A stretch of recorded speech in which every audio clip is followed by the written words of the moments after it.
How the U.S. government conducted biological experiments on Americans.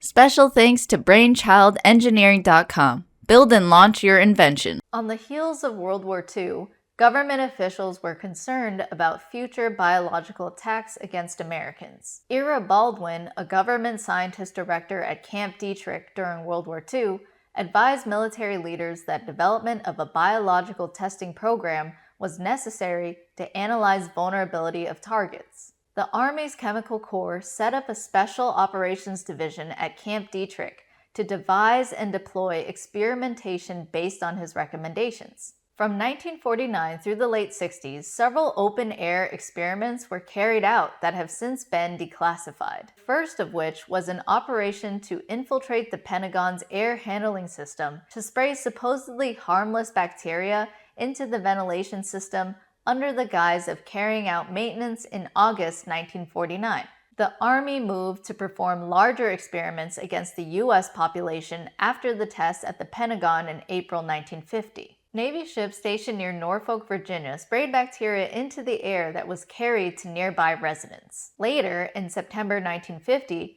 the Navy performed a similar experiment in San Francisco under direction of the Chemical Corps called Operation Sea Spray.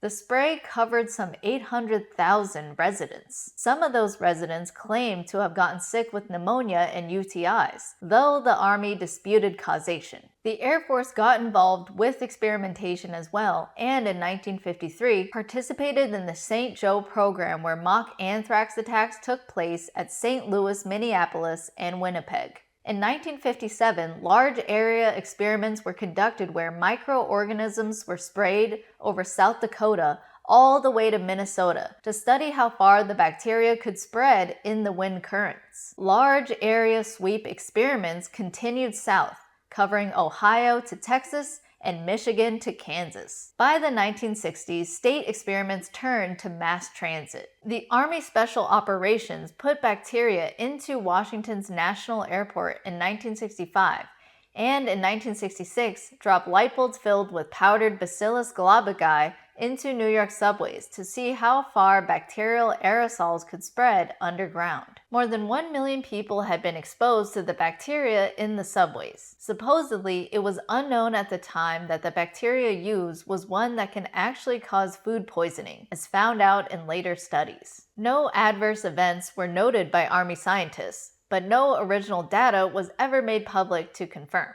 Offensive biological weapons development was stopped in 1969 under Nixon with the International Biological Weapons Convention that culminated with signature in 1972 and effect in 1975. However, the Army still had an interest in testing. In 1977, the U.S. Senate held a hearing on the Army's interest in testing to investigate what had been performed in the 50s and 60s. The hearings led to a change in law that did not do away with experimentation altogether, but rather required notice to government officials of future tests so they could leave the area. The law was a part of the Department of Defense Authorization Act, Public Law 9579, effective July 30, 1977. It stated, "The Secretary of Defense may not conduct any test or experiment involving the use of any chemical or biological agent on civilian populations unless local civilian officials in the area in which the test or experiment is to be conducted are notified in advance of such test or experiment, and such test or experiment may then be conducted only after the expiration of the 30-day period beginning on the date of such notification." Notice here that testing did not outright end with this law.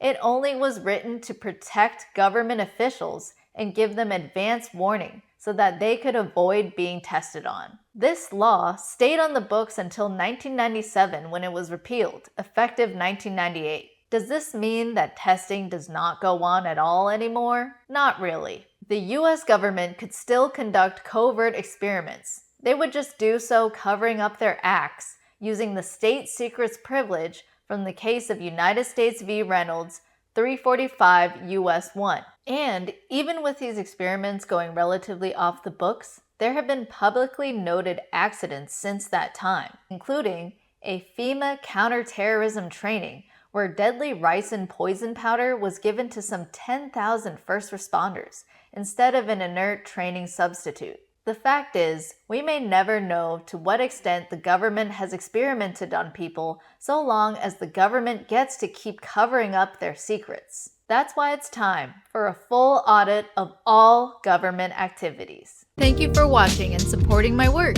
And a special thank you to all of my producers: Agorist Nexus, BrainchildEngineering.com, IronAgeArchive.com, Crawford K. McDonald, Zach Likowski, and Beto Destrava. Help me produce more quality content and receive special perks for your monthly support by joining my Patreon, Subscribestar, or Float pages. Check out my latest events at BellyEvents.com and grab some great merch at treesofliberty.org. See you soon! Yes, freeze!